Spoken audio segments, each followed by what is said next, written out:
I solemnly swear that I will tell the truth, the whole truth, and nothing but the truth. So help me God.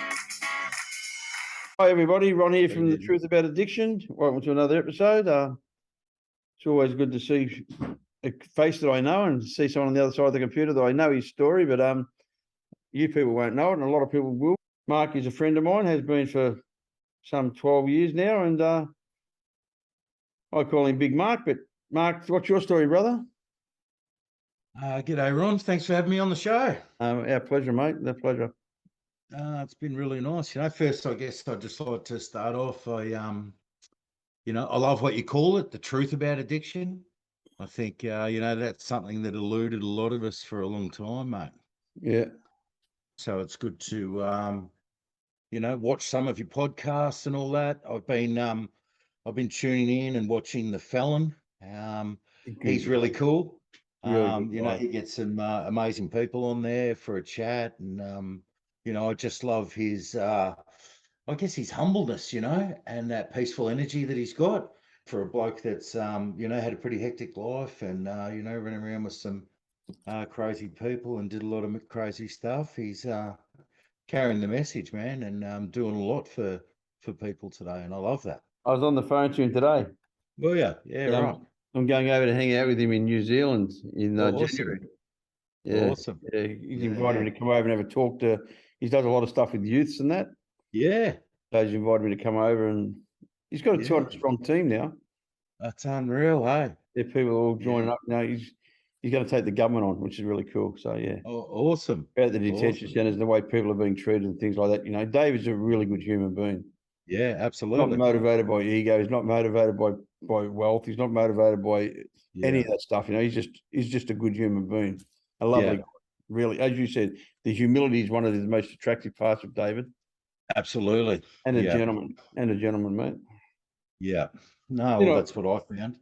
Yeah, you're not bad yourself, young fella. So what's the deal with Marky? Thanks, mate. Well, I don't know. Look, I was kind of thinking about it today. You asked me to come and be on the show and have a chat. Obviously, I'm in recovery. I've been I've been clean now. I got clean through NA. I went to rehab. I went through there in 2008. And, I've managed to stay clean since my first meeting of Narcotics Anonymous. That's insane. It's an absolute miracle. I remember sitting in rehab and I would, the program that I went to was 6 months long.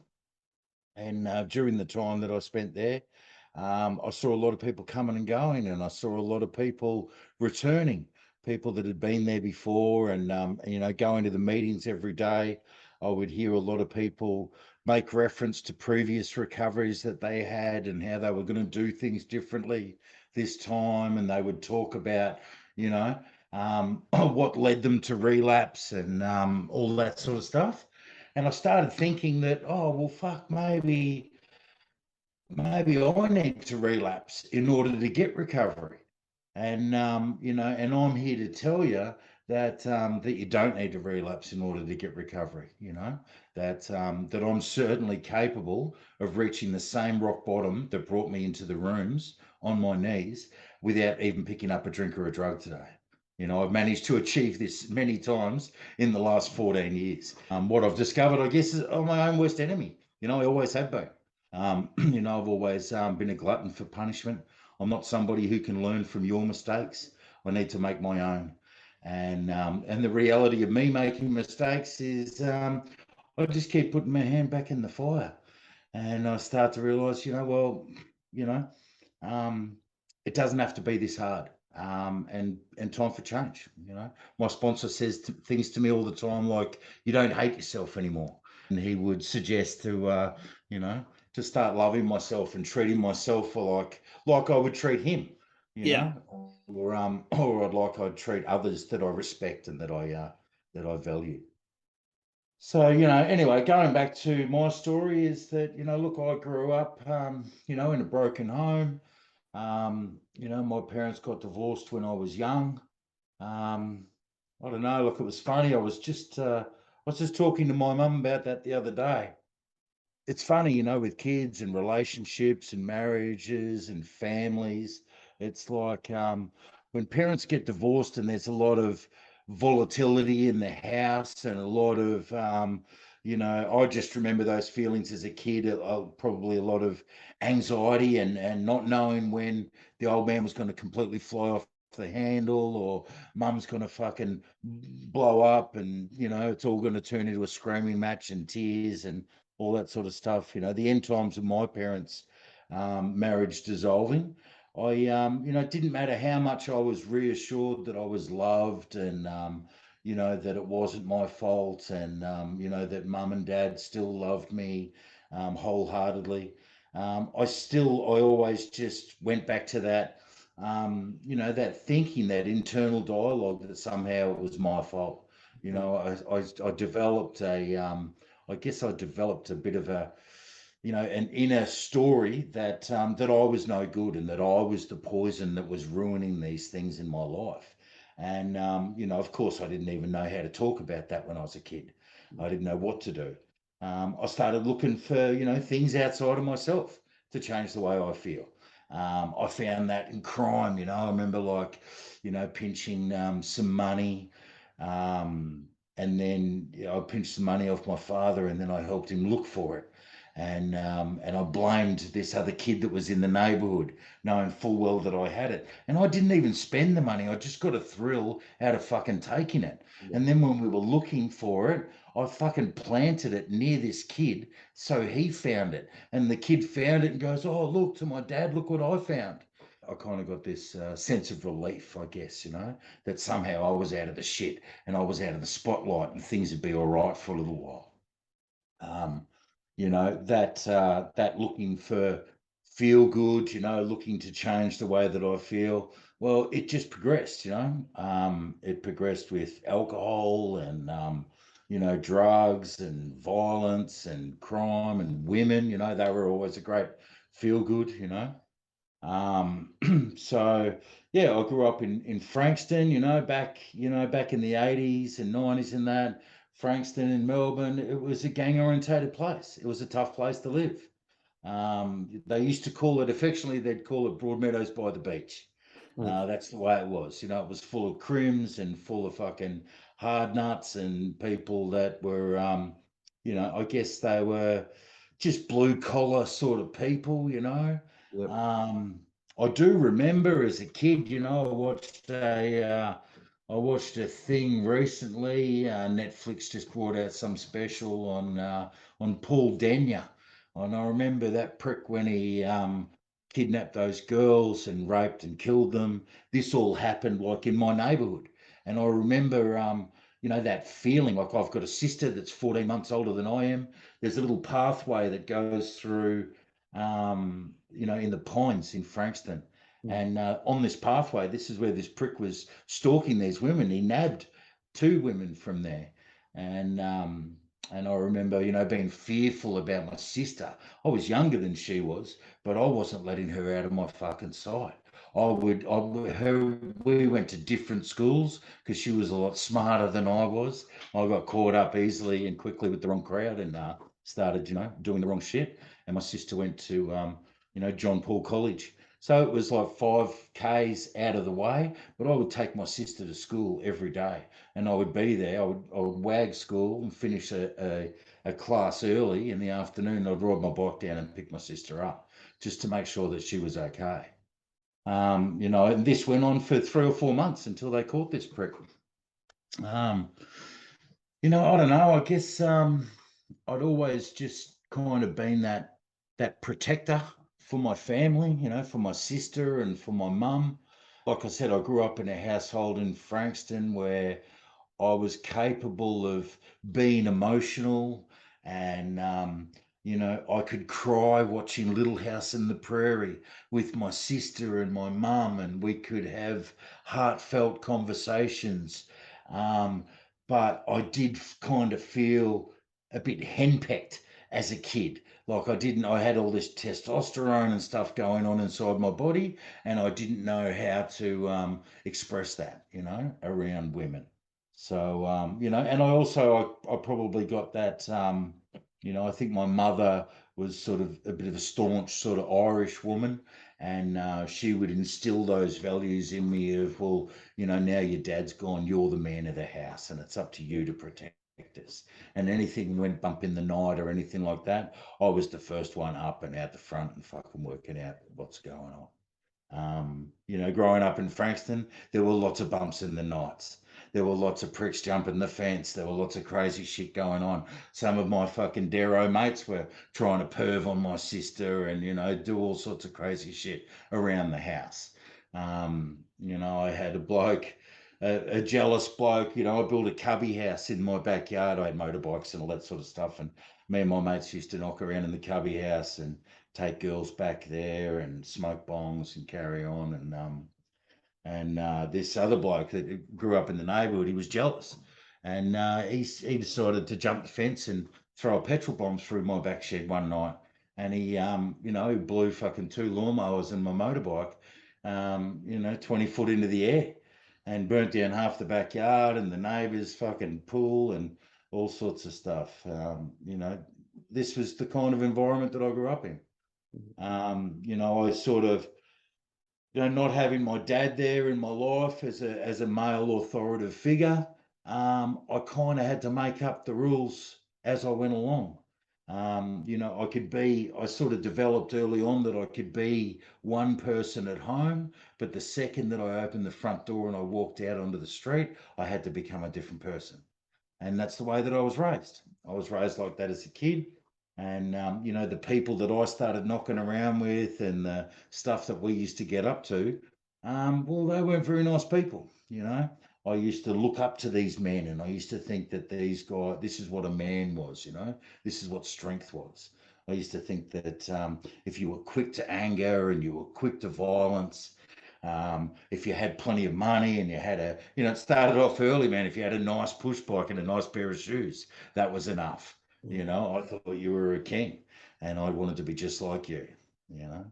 I don't know. Look, it didn't sort of take that long before I guess the cracks started to appear on the surface, you know, and I started to get into a bit of trouble and I started to find myself in the wrong place at the wrong time with the wrong people. And in those situations, I kind of learned straight away that where are your fucking mates now? You know what I mean? You're left holding the bag. There is no one else. So then I kind of just stepped into the developing this new sense of, well, it's me versus the world, you know, and that thinking and that attitude, man, where it took me has been horrific. You know, it's been horrible. You know, I don't know. Look, my addictions cost me everything. You know, it's cost me dearly. You know, I had many geographicals when I was young, when I was a young man, and I was trying to sort of find my way in the world. There's kind of like I kind of break my life up to, you know, the 10 years when I was young and crazy and living on the edge of the planet, and then the 10 years when I was married and trying to, you know, have kids and trying to be a father and a husband and run a business and do all that sort of stuff. You know, unfortunately for me, I could never sever the ties from the other world, and all of that stuff just became messy. And you know, in the end, I just I don't know, I felt like I was just in a boat, and it was sinking, and it was just popping up holes everywhere, and I would just try another bullshit story, another line, another throw some money at it, whatever it took to try and plug that hole for a little while, to keep the truth from coming out, you know, to try and save my marriage or my job or whatever it was, you know, until eventually I couldn't do it anymore. You know, I was done. Um, you know, and that kind of happened early on too. You know, I kind of hit the wall with my drug use and addiction and all of that. You know, when I was quite young, and I thought to myself, fuck, I had to like, you know, I rang my mother. I was broke and busted and disgusted. I had people chasing me and I needed to get out. And mum said, look, there's a paid ticket for you. It's at the airport. You just got to get yourself there. You get on the plane to come home back to Melbourne. And I went back to Melbourne to mum's house, and I don't know, man. I did my first detox, and it was horrific. I couldn't get honest and tell my family, what I'd been up to. I guess they took one look at me and they thought, oh, fuck, I'd have a look at what the cat drag did. But I remember doing this detox at my mother's house and it was horrible, man. I just slept and I sweat and oh man, I remember, I'll never forget the smell of that room. I'll never forget how much it stunk. It was so bad one day that I just kind of got up and I went, fucking today's the day. I've got to clean this fucking room. I've got to get through the shower. I've got to clean my fucking shit up. And God bless my mum. She's always been a battler. She's never had a lot of money or anything like that. She's always been my biggest fan. And she would do anything to support me. So at that time, when I was detoxing, I was doing a detox on a fold-out foam mattress on the floor in this room, and I fucking got up and had a shower, and I remember lifting up this mattress off the ground, and my sweat had rotted the carpet underneath the mattress. Yeah. And I thought, oh my God, that's horrible. Look at that. I remember standing there, as a man. I thought I was a worldly man at the time. I thought I'd seen some shit. I thought I knew something. And I remember looking down at this stain on the ground and thinking, fuck, that's my life, man. That's like, where do you go from here? And I cut the carpet out and it had rotted the floorboards underneath the carpet as well. This happened like in a 3.5 week detox. The amount of toxins and shit that was coming out of my body was horrible. When I look back on that now as a parent, and to think if I was to ever see my children like that, how heartbreaking that would be. How heartbreaking that must have been for my mother and my sister to see me like that. Living on the edge of the planet, barely living. I often think about that, when it comes time for making amends, and you know, it's those things that help motivate me to be the man that I am today. So that I no longer are that scourge on my family. Um, yeah, but anyway, so I remember doing that detox and looking down at that stain on the floor, and you know what I thought, man? Like, this is how crazy, and this is the truth about addiction to me, is that I honestly looked down there at that stain on the floor and I said to myself, you know what? This is what happens when you let drugs do you. So from now on, I'm going to do drugs and I'm never going to let drugs do that to me again. And then I thought I could control it. And I just went off on another run, and fucking Perth, Adelaide, Melbourne, all the seedy fucking joints around Melbourne doing security and, thinking that I was, running with the real people and right in and doing all this. It was all bullshit. Yeah. I ended up, sort of 10 years later, I blinked and was like, amphetamines and a lot of those harder drugs, they just kind of picked me up in a tornado and just fucking picked up everything I own and everything I cared about and spun me around in a fucking frenzy and spat me out the other end 10 years later. And I just got spat out with nothing. And I went, oh my God, what happened? What happened to me? What happened to everyone I love? What happened to my wife and my kids and my life? And, there was not one single area of my life where I was doing okay. And I thought, oh, I could just focus on this like it was 10 years ago, where I could still pull a move together, or I could still pull a chick, or I could still, talk my way into a job, or whatever the story was. There was not one single area of my life where I was doing okay. It was just a smoldering mess. And I just kind of went, fuck, you know what? I can't do this anymore, man. I reached a stage in my life where I couldn't take another step forward. I was done. And I didn't even know where to go. I didn't know who to turn to. I didn't know what to do. Um, I was homeless. I was living out of a stolen car that I stood over one of my old mates for. And I'm driving around in this car. All of my worldly possessions are packed up in this car. And I'm floating around the Gold Coast. And I pulled the car over and I went out on some bender. I got in trouble with the law again. I got fucking locked up for punching on and carrying on like a dickhead. And I got released from the Southport Watch House in the morning. And I come walking down the spit and I just fucking went into the ocean And I just kept swimming, and I just kept swimming all the way. And I thought, I'm just going to fucking keep going, man. And this is it. It's over. And I swam out there, and I don't know what happened. I had absolutely no will to live, but I swam out there, and I found a will to live. I Yeah. found something. I don't know what it is. Maybe I found God, you know, Mm. or maybe I just realised for the first time in a long time that I wasn't alone, and that maybe there was hope. Yeah. You know, I was so pig-headed and so strong-willed. I even put conditions on, you know, I put conditions on the help that I would receive. You know, like I had fucking nothing, man. I'm at the end of the line. I got nothing, you know. It's absolutely nothing going for me. And still without gratitude, still with that, you know, the desperation isn't strong enough to make me just accept help from wherever it comes from. I had stipulations on it. So my arrogance was like, well, I need help. I don't know where to go. This was my prayer said through like streaming tears down my face and through gritted teeth. And I said, you know, I need, you know, please, God, just show me who to talk to. And what God showed me was my sister. And I cringed and I went, oh, fuck, anyone but her, please. You know, like Mm. this beautiful sister of mine, I love her dearly, but there's a woman that, you know, look, we just went different paths, man. We went different directions. You know, she's an elder in the church. She's a gospel singer. She's a beautiful, wholehearted woman, and she lives a good life. And I just felt unworthy, man, every time I go around her.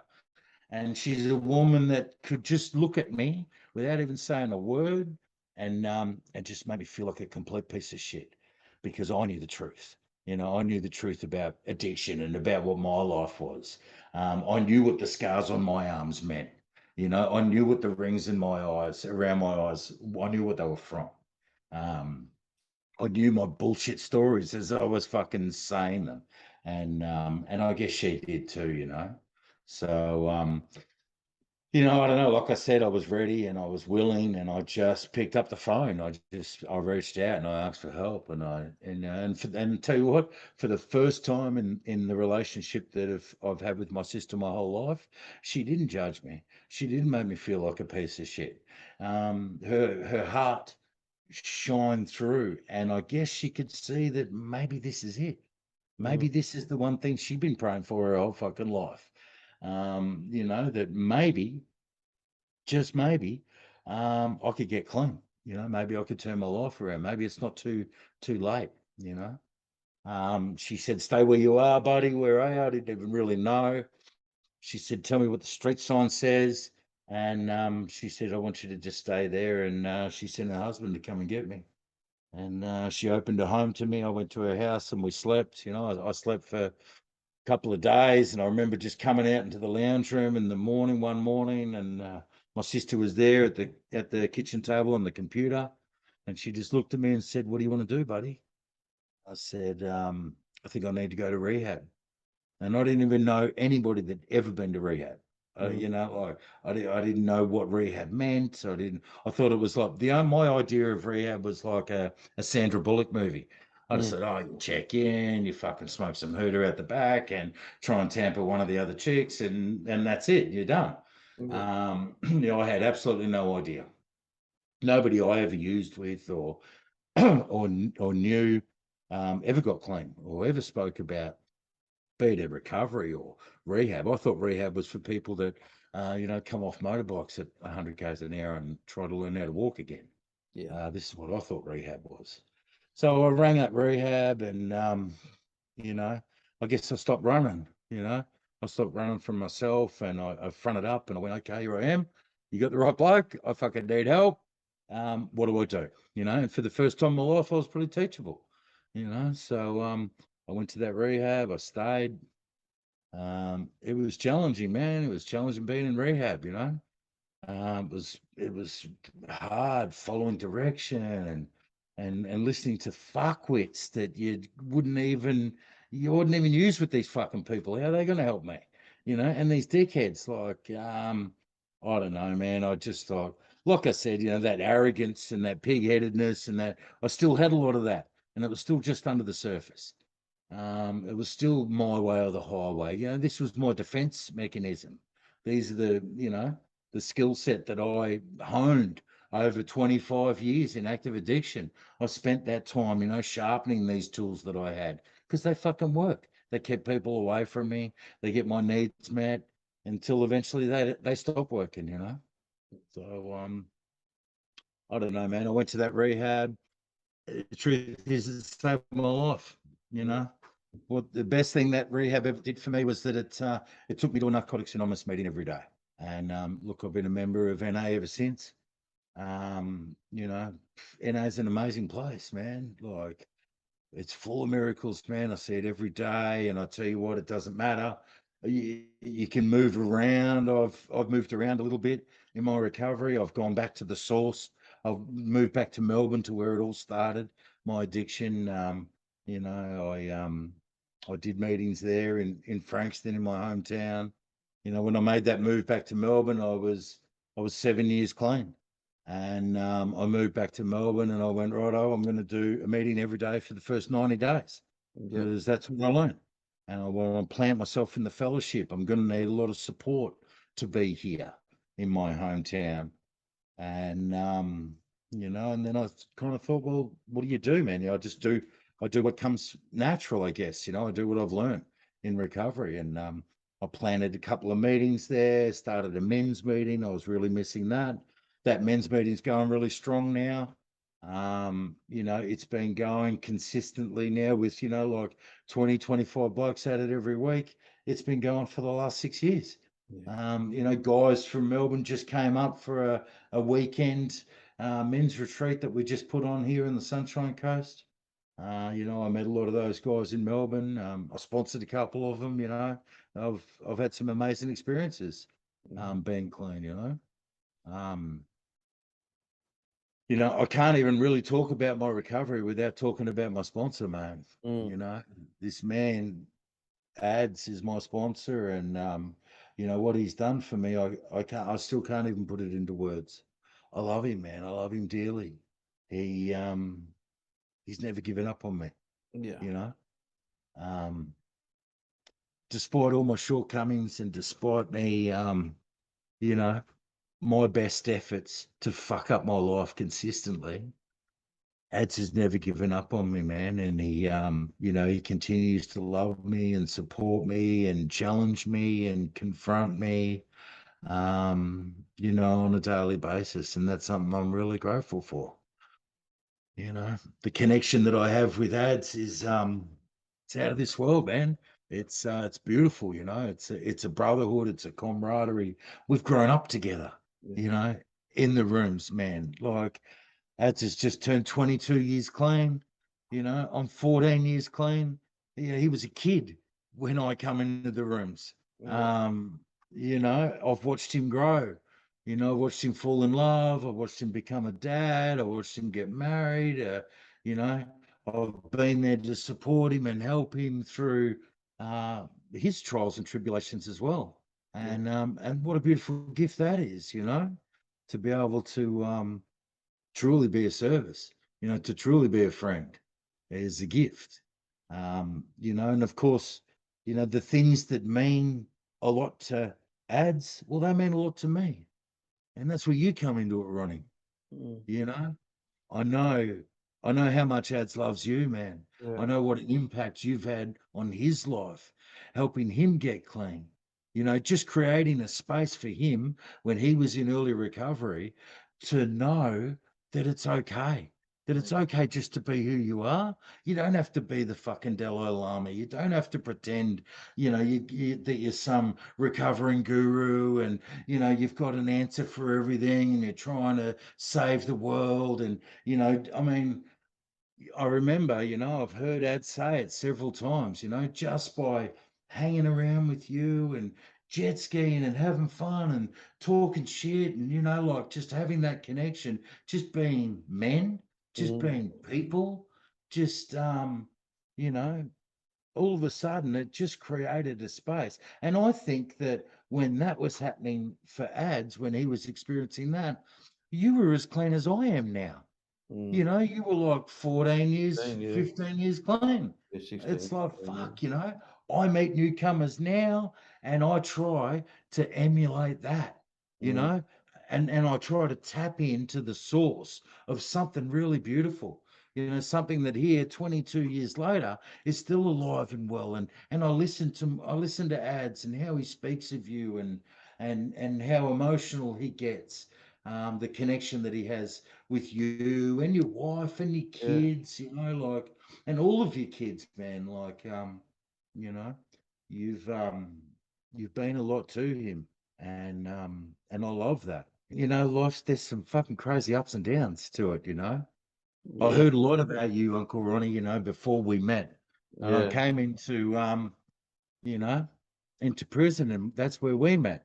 Yeah. Um, you know, I came there doing yoga and talking recovery and doing H&I, and I met some other guys there, you know, Nodge and Brocky and these people. And, you know, I started as a pen pal and just writing letters of support to people and helping them, encouraging them to stay in recovery and stay clean.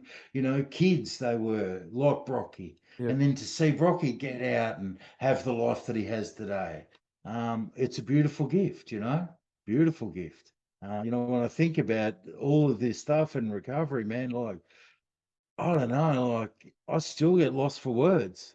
I mean, I talk a lot. I probably talk a lot of shit, but this stuff is real, man. And I really, I don't know, it's like just painting this beautiful picture that I couldn't even conceive of, or couldn't even imagine, you know, like some of the shades and textures and colors and things that we actually get to witness and experience here. What a gift, you know, like, fuck, just to be, you know. And I think about how did I get here?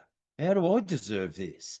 You know, I'm that bloke who grew up in Frankston, like fucking, you know, when I think about all the people that I knocked around with and used with, and we all looked the same, we all used the same, we were all the same fucking people, we all did the same shit. And I end up here, like, it's a gift, man. And I don't take that for granted, you know, I don't take it lightly. I acknowledge that it's you know, that it's a beautiful gift. And you know, the truth is that I've been guided by something greater my whole life to get me here. And now it's like, well, what are you going to do with it? You know what I mean? What are you going to do with it, man? Okay, you're here. Yeah, good on you, mate. Lots of people are here. You know, now what? Yeah. So I don't know what, you know. I'm open to learn. I guess Yeah. I don't know, man. I don't know. We'll see, you know. It's all about Every giving it away and living in the Yeah, day. absolutely. And that's what this podcast is all about. This podcast is about sharing our experience, strength, and hope, so that Yeah. somebody out there hears it and they go like, "Okay, wow, that guy never had to relapse. I was thinking I had to relapse." Yeah. So that's the message I love about you, that you never relapsed. You know, my mate Wayne never relapsed. He's 40. No, he's not 40 yet. He's 30, 39 years clean, I think. Never Yeah. relapsed. No, I 12 Yeah. stepped him and then I relapsed. Then I came back, Really? boxed on his floor. Yeah. And my goddaughter just had another baby the other day. She's 37 years of age. You know, she was born while I was Wow. detoxing off methadone. That's Wayne's girl. Wayne's daughter, yeah, my goddaughter. Wow. And you know, there's all this stuff that intertwines and locks Yeah. us into this family. And Yeah. everyone I know that's got a good life spend a lot of time helping other people. Everybody I know that's super successful and Yeah. very content within themselves and have this incredible life spend a lot of time giving it away. It's Mm. crazy, you know. It's really crazy how this program works, you know. And Yeah. you know, you've always got time for the newcomer, and that's to me a sign of a person's character. I Yeah. really do. I believe, you know, it's a sign of your character when we've always got time for the newcomer.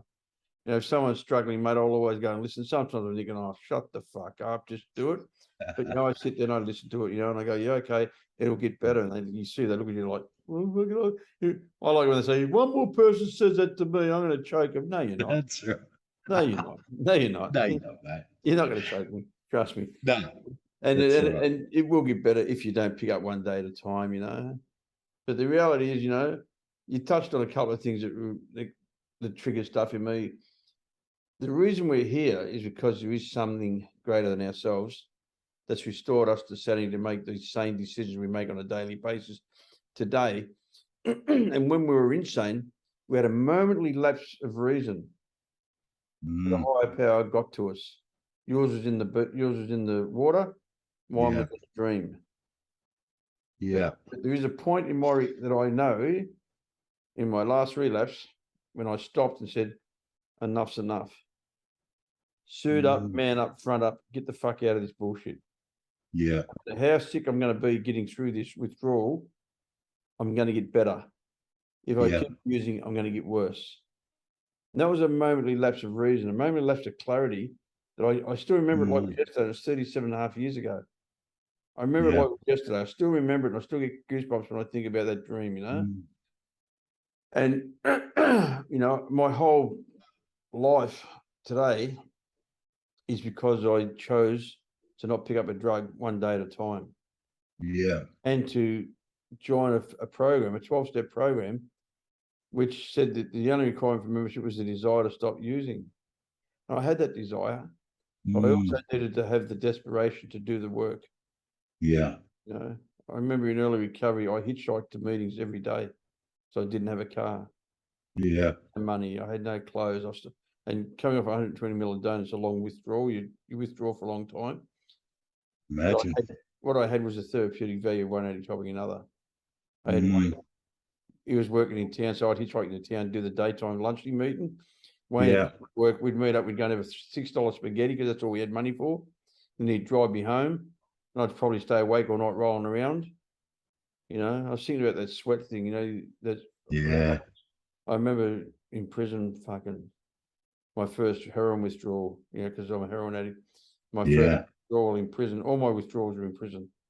The only withdrawal I've ever done of my own free will was after I went to rehab. And this one when I came off the 120 ml a day, and I did that of my own free will, you know. But every other detox I've ever done was in prison because I was an emotional coward. It's so hard, you know, when I say that today it's so much easier to say, but when I first started saying that, it was so hard to say that because I was a tough guy. I had this bullshit image that, you know, like, oh, you can't say you're an emotional coward. People think you're a weak cunt. Well, I'm a weak cunt. I couldn't stop using. On my own will, I couldn't stop using. I couldn't stand the way it made me feel. And being without a drug was horrific. That's right. So once we put down the drug, we have to start to learn how to make ourselves feel better. And most, as you said, we either go into sex or fucking gambling or fucking food or crime. Or I did that in recovery. I went into all that stuff in recovery and looked for the feel. So, you know, I chased all the feel goods in recovery. And then after I burnt all the bridges and ended up back in prison, I realized that everything I was looking for was inside of myself. Because I had 8 years of 24 hours a day, 7 days a week of time to study this fucking book. So that book, there's a story about that book. That book, there's number 75. That little number there? That's number 75 of thousands. This printing is limited to 5,000 members' copies, which this is the number 75. I bought that in 1986 when I came back from my relapse. I went to LA with Maro, my sponsor, and we went over for the World Service. They were rewriting the basic text, and they were talking about doing the Steps Working Guide. And and so I bought that book, and the Yanks tried to buy it off because it was number 75, and they were all trying to get under 100 because they're the item. And the guy said, man, what number did you get? I said, I don't know. You know, I opened it, he goes, 75. I go, I'll buy that off you. I'll give you $50. I said, mate, it's not for sale. I said, that's because he's trying to buy my book, you know. I said, tell him to fuck off, you know. And I did basically that because the book had nothing to do with, there was no monetary value. You can't buy this book off me. I mean, I'll give it to a newcomer. No, that's right. You can't buy it off me because I won't sell my recovery. You know, it's the same as, you know, my medallion and the things that all mean stuff to me. Not have a price. They don't have a material price. But if I had a newcomer who didn't have a book, I'd give it to him. That's how the program works. It's crazy, isn't it? It's crazy like that. You know, it's beautiful, man. Beautiful. What a concept, huh? You can sell it for $1,000, but I wouldn't sell it for $1,000. And if I had Yeah. a somebody who was leaving to go somewhere and he couldn't buy a book, I'd say, take that. Yeah. Fuck, When that's you how think you about that world we came out of, Yeah. and you think about the morals and the code and all of that sort of stuff, it's so foreign, Yeah. like to consider that, that in its essence is recovery. The only way for me to keep what I have is by giving it away. Exactly. It's insane, That's why we It's never got just it. as insane enough to work, isn't it? Yeah, that's why we never got it. Because we Mm. looked outside of ourselves for everything that we needed when Yeah. everything we needed was inside of ourselves. As you Mm. know, I went to Jerusalem a few years ago and did the walk where Jesus Yeah. did all that stuff with Ori. It was really good, it was Yeah. really good for me because, I still don't know who God is. I know there is a God, Yeah.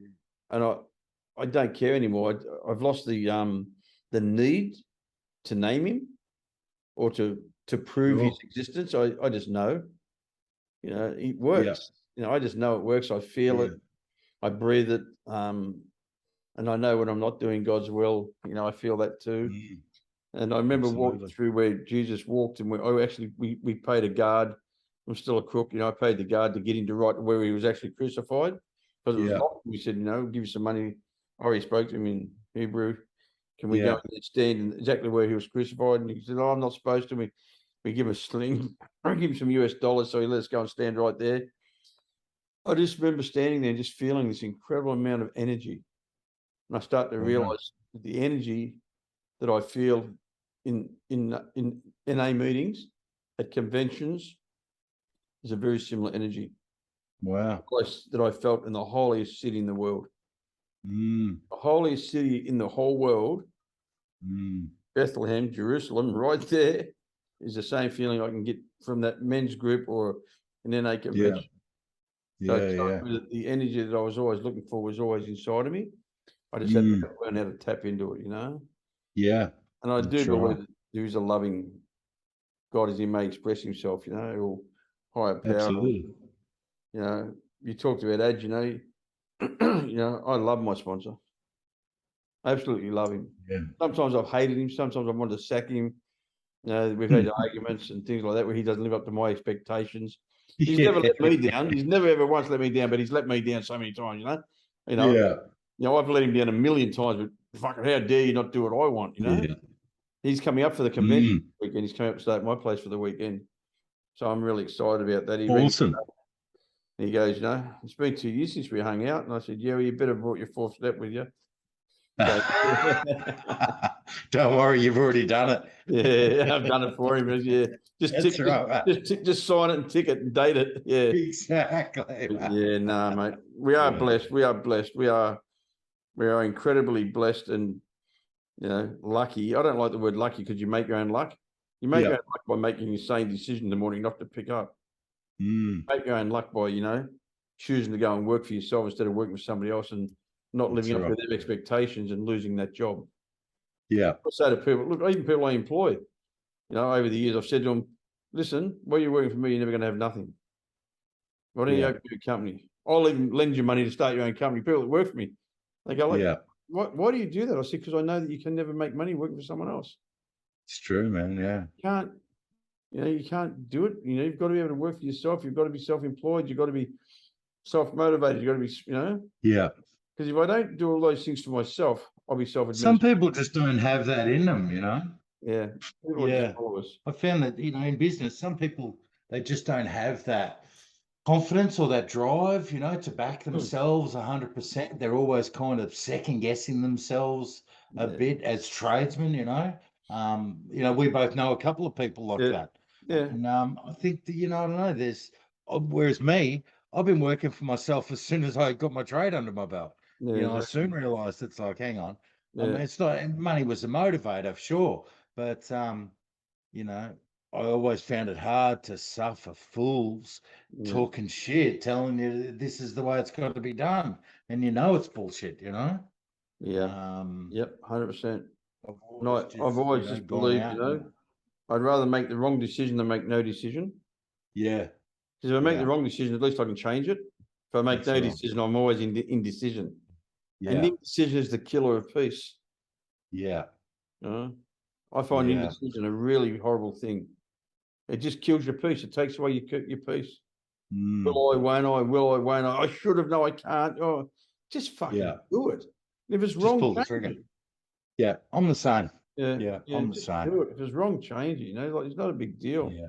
People's indecisions is one of their greatest, enemies. And as we both know, we put down the drugs for a long time now, and we still suffer with the disease of addiction. Absolutely. People think, oh, I got a drug problem. No, you got a thinking problem. Yeah. I haven't had a drug for a Yeah, long time, but I still have a thinking problem. that's I've made right. some terrible choices in recovery. I've made Yeah, some fucking good ones too. It's not all doom and gloom. I've made some brilliant yeah, decisions. absolutely. Some of the decisions I make, I think are God given. Absolutely, they are. Absolutely. Someone said to me the other day, actually my sponsor said to me the other day, he said, you're the smartest person I've ever met in recovery. That was a pretty big, we've been mates for 41 years. Yeah, He that's said, you're the huge. most intelligent person I've ever met in recovery. And that was a really, it was very humbling for him to say that to me. Mm, He said, mm, every time you tell me you're going to do something, he said, within months, you start the company, within a yeah. year, the company's pumping, and you're saying to me, oh, I'm fucking bored, I'm going to start something else. He said, you do it so many times. You said, over the 40 years we've been mates, he said, Oh, you just start companies, build them up to these incredible fucking money-making machines, yeah, take them so far that you don't think they can go any further. You just close them down and walk away and start another company and start something else. yeah, yeah, Every time you do, he said, within 12 months, because I'm not motivated by money. That's the yeah, yeah. crazy part. That's the part I don't really understand it, but I know it. Mm, My motivation is the most important thing of everything I do. yeah, Now, I was talking to David Abita today about it, some guys I'm friends with who do stuff on social media are just motivated purely by fucking ego. yeah, And to me, I don't want to know about that stuff. yeah. And as I said to David, I said, in my world, ego stands for edging God out. Absolutely. And he said, what did he say? He said, ego is the devil's voice. David said, ego is the devil's voice. Yeah, And we are so lucky, mate, I laugh because, all the area you talk about is where I grew up, Frankston, the Pines. That was my first girlfriend. I set yeah, fire to the school there. The pub yeah, down the road, the Pines Hotel, we used to go there and drink as kids. They used to yeah, serve mate. me as a fucking 15-year-old kid. They used to serve me over the counter. Me too. It's Yeah, just a bloodbath. All, that's right, man. all the tradesmen would go there after work, and all the youths would be out the front, fucking. Yeah, And that was back in the day. I'm talking about old EJ utes, yeah, right. Yeah, yeah, like that. yeah, Some we were only fucking straight across from the pub. Down the road is the school, fine school. yeah, My girlfriend's family, and he was a gangster. I was arrested with him. The father, I got arrested with the father, on a big stick up blue, and yeah. yeah, he used to be a doorman at the two-up game. He was a mate of my dad's, and all Oh, those yeah, places, like I grew up in that area, and even those days, I'm talking about 69, 70, 71. It was a yeah, bloodbath. yeah, absolutely. We drive our cars up into the sand dunes right behind that. It was all sand dunes. Yeah, We'd drive up there. My mum and yeah, yeah, but yeah, good memories. But it was a bloodbath. Peter yeah, Allen, Dennis Allen, that Dr. Death. They yeah, came mate. down at Seaford. That's right. That's where their mum Yep. lived. That's where I used to go to see Kathy, and then Yeah. Well, my mum, Sheila, she's the second youngest and got 9 brothers, all older. And all those boys were all from that area. yeah, There's stories of my grandfather and 2 of my uncles riding in on horseback to the Sundowner hotel behind the bar because they had a Blue Republican. yeah, right. Yeah. Yeah, Yeah, it was fucking yeah, the Wild West, mate. I loved it out there, but yeah. it was. It Yeah, was a dirt road from yeah, Frankston to Dandenong. yeah, mate. The Yeah. road from Well, you Frankston want to to see? Dandenong was a dirt road, mate. Yeah, you want to see? I mean, like the rest of the country, you want to see what ICE has fucking done to it now, man. It's horrible, It's Oh, horrible. really? Oh, that whole golden triangle they call it now, which is Frankston, Cranbourne, and Dandenong. It's Oh, horrible, man. yeah. What the ICE has done and all of that, man. It's but there's hope there as well. There's recovery there as well. There's lots of meetings in that area. that's where I lived. I spent that last 5 years there. Mm. I planted 3 meetings while I was there, all in the solution, steps and traditions meetings and all that. The fellowship's really thriving. They do a little thing down at Portsea called the Portsea Camp, and they do that every year. They hold it at right on the headland at Portsea, and it's an old like army barracks, and they've got these beautiful old bomb shelters Yeah, I know with you mean. cannons sticking out of the headland. Yep, And I know they do you the mean. meetings down there, man. It's I really know you nice. mean. You should do Maybe yourself a we should favour talk and it get to it down to the one Portsea day. Camp one year. Yeah, absolutely. Yeah. All right, brother, mate. Thank you very much for coming on to the Truth About Addiction. My pleasure. I Thanks hope for having me. we've touched somebody's heart. I know it's touched mine. I think, I'm incredibly grateful for people to come on this program. My motivation for this program is to reach these still suffering addicts, alcoholic, sex addict, fucking gambler. I don't care what your ism is. I don't care what your poison is.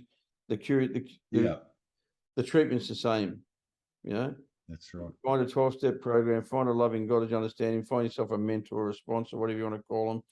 I call my sponsor, I've called him my spiritual advisor. I've called him that for the last 20 years. But that's what it is, because I had a spiritual defective character when I was 16 years clean. I was still spiritually defected. Yeah. So we changed calling it sponsor anymore. It just became my spiritual advisor. And he gave me some spiritual principles. It was honesty, open mindedness, and willingness to try. The 8 demands that I work by, I live by my 8 demands, and I'm a very grateful human being who's learned how to be a good father and a husband because of this incredible thing called recovery. Mark, thank you for your time, mate. I really, really have appreciated it. You be safe, brother. My pleasure, Ronnie. I solemnly swear that I will tell the truth, the whole truth, and nothing but the truth. So help me God.